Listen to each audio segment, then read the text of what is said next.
Ganito po kayo magbalat ng pineapple. Hawakan doon sa ano niya, parang crown.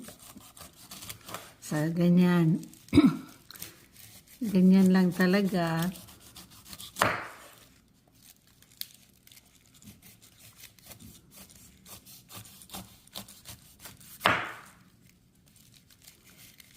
Yan yung purpose niyan, yung ano, yung parang crown niya.